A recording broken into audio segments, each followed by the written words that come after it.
Hello, and welcome to my first and probably last StarCraft commentary. This is a game between TopRamen as Terran and JarrellStorm as Zerg.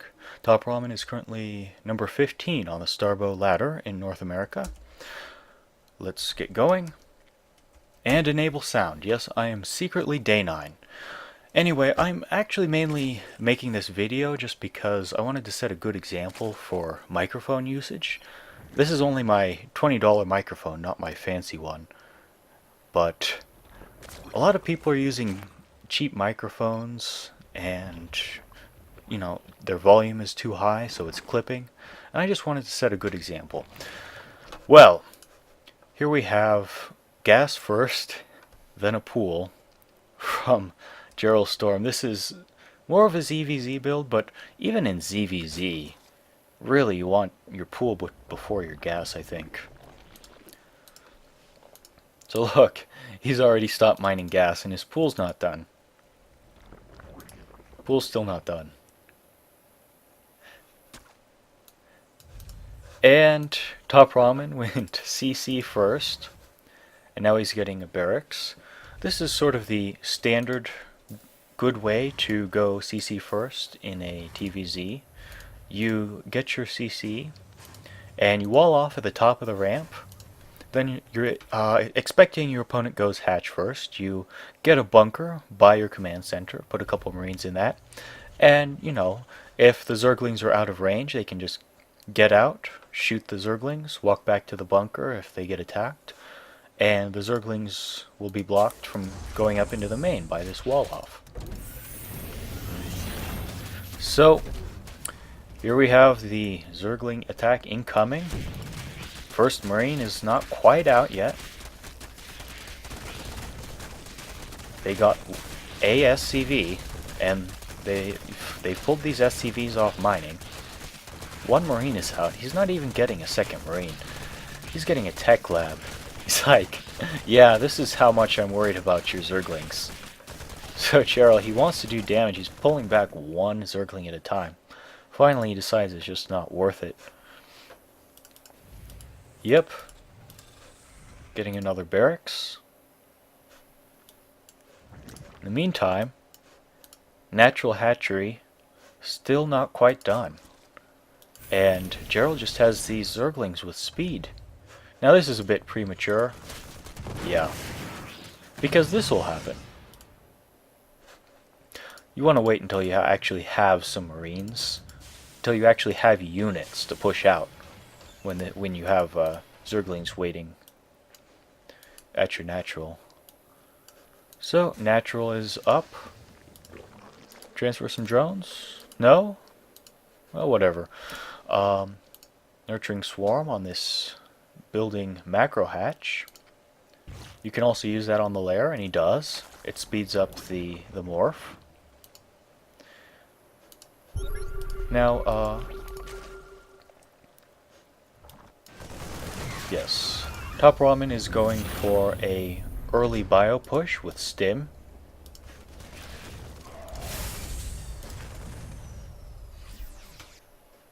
Zerglings pulling back.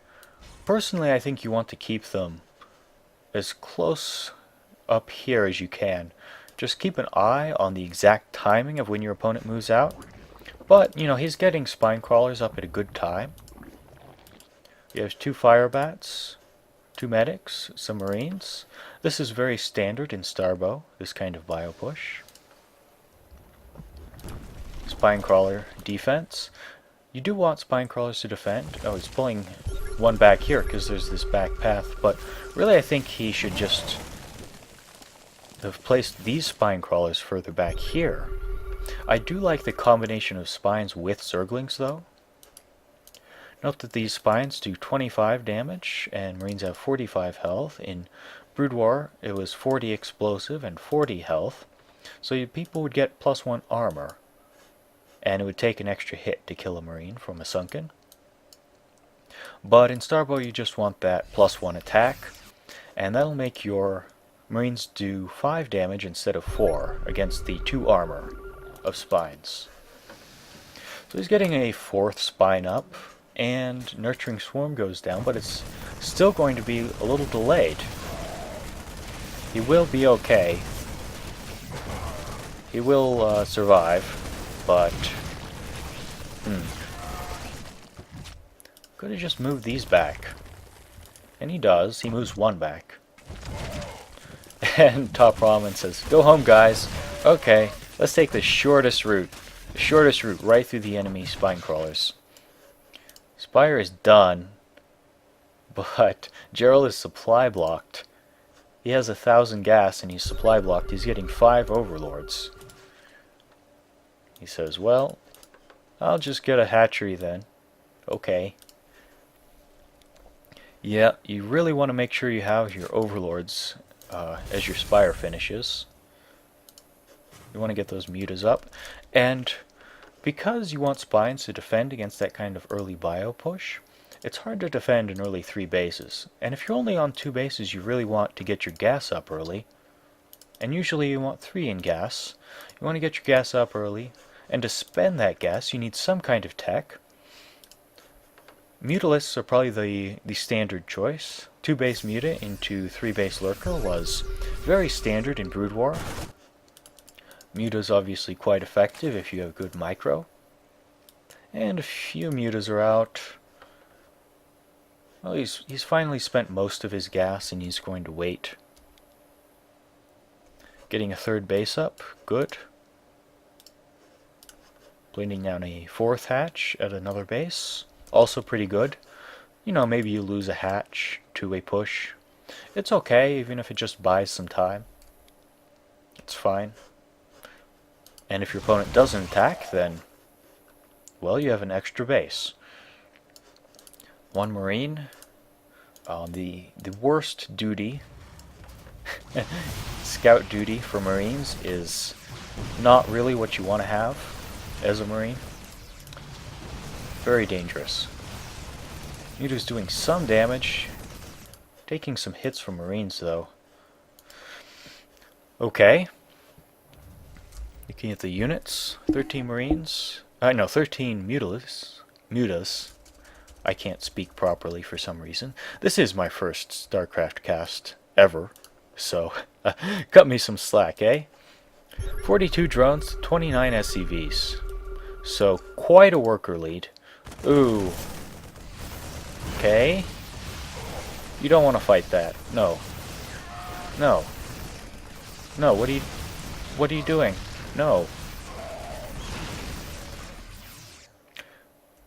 Okay, well that's fine. We have 4 mutalisks. Can I say mutalisks? I can't decide if I want to say mutas or mutalisks. Okay.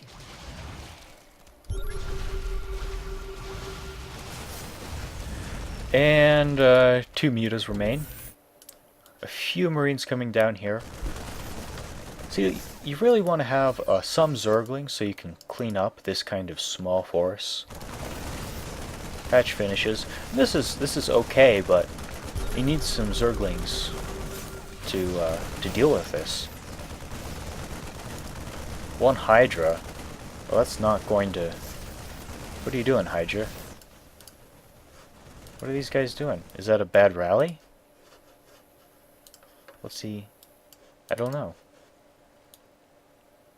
So that's dead. Marines just walk by the lurker eggs and... Hey, come back here, guys! Come back! Yeah.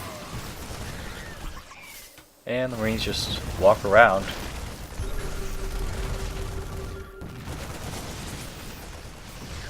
Now the Marines are cornered, and the lurkers will be able to clean them up. Note that a lurker is 250 resources, so they're sort of worth 5 Marines, although you're generally going to be a bit inefficient. Let's rewind and watch this attack too.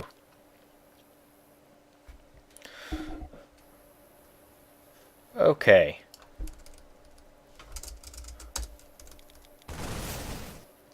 So, second wave coming out. Mutas getting picked off. Random hydras in the middle of the map. Well, let's see how they do. It didn't work, guys. Okay. Single spine crawler up in front, away from the other two. Overlords in front of the base. And yeah, Marines will just kill overlords in front of your base. It will happen. That's... yeah. Here we go. And Jarrell is quite badly supply capped. Jarrell also has... and here we have these Zerglings coming in, finally. See, if he just pulled this spine crawler back and had these Zerglings a little bit earlier, he'd be in a much better position now. But...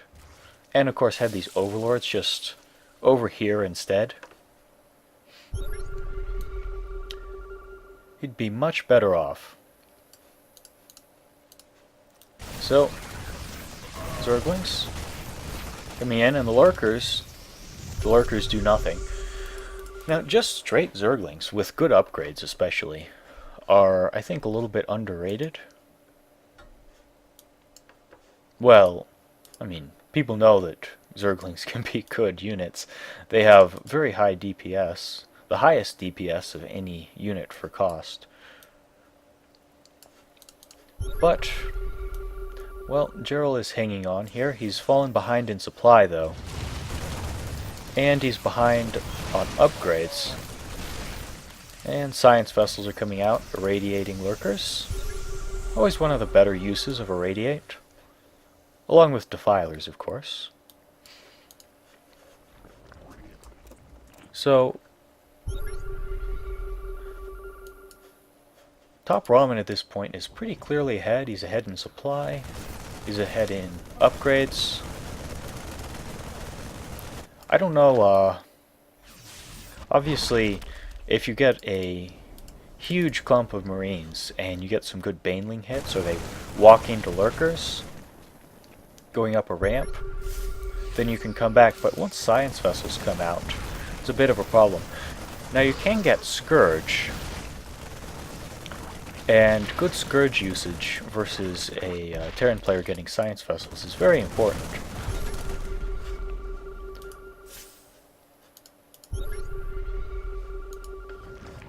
And spine crawlers going up. It's just not enough. Lurkers not enough. Another Bioforce moving in. Yeah, you want to be a little bit more careful against your science vessels, with your science vessels. If Jarrell had some Scourge, or if he still had some Mutas. Not so much Mutas, because you can just irradiate one of them and it'll do a lot of damage, but if he had a couple Scourge, he could have picked off this science vessel quite easily. Random Zerglings on a move command. Okay. Another lurker dies. And these Zerglings say, oh, hi Marines. Okay. Yeah, let's speed this up. More scans. Scanning bases. Check for hidden bases. Always good. Well, Jarrell is going to try and defend this base. He really needs a third base at this point. But he doesn't have enough. And here come the rest of his units. And no. Pull back. Wait for the lurkers. It's, nope. Yeah. Really, important thing to note is losing your whole army is worse than losing a base. So if you can't fight, then you just have to pull back. It's better to lose a base than your whole army. So Hydras, we can just fight this. Yep. Well, or can he? Radiating and pulling back. More stray overlords. What are you doing, overlords? No. No. Zergling run by. You can see they headed up here. And they went, oh, there's a base here. Well, let's attack that. Good plan, guys. This is exactly the sort of thing you want to be doing as a Zerg player. Although, as Terran, normally you would get a planetary fortress here, or at least just a bunker by the command center, maybe a bunker and a missile turret. But, I mean, if it's just undefended, then you should absolutely send some Zerglings there. He doesn't even really need this to be a orbital command. It easily could have been a planetary fortress, although, you know, scans are never bad to have. Hero drones. Yeah, get him! Build that extractor. Cancel that extractor. Long-range mining. Okay. Okay. And good game. Well, thanks for watching.